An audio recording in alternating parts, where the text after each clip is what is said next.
Roger is our next guest, and he's actually one of our staff members' favorites on the adoption floor right now. He is about 1 to 2 years old, and he's a great example of just giving an animal time. When Roger first came to us, he was so scared that we had him in what we call a wild box, which is just a box that gives him some space where he can feel safe and secure, a nice little tight cubby hole for him to hang out in, so that he doesn't worry about people seeing him and trying to touch him and things like that. And after a period of time, now Roger's out on our adoption floor, and right now he seems to be perfectly content as a lap cat.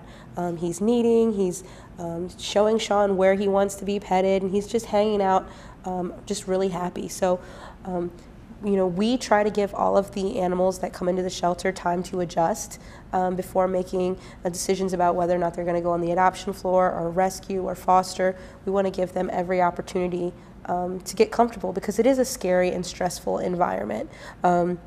Roger was previously owned, even though we don't have a profile. We do know that he was owned.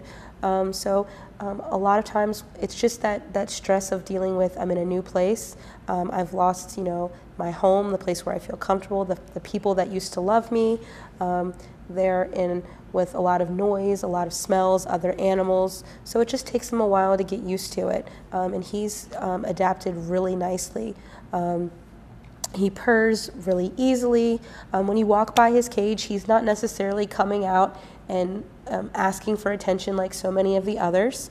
But that's why you should always take that time to investigate and find out a little bit more.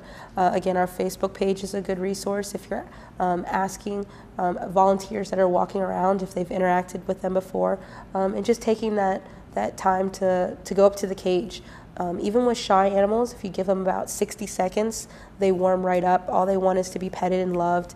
And as you can see, the longer that Roger sits here, the more open he's becoming, the more active and affectionate he's becoming. He's starting to kind of roll over, and he's just really happy. And this is what he wants. He just wants a nice lap to sit on and hang out and be loved for the rest of his life. So if you can offer that to Roger, and that's what you're looking for, stop by and visit with him. Again, we are open 6 days a week, Monday through Saturday, and our location is 1832 Rosemont Avenue.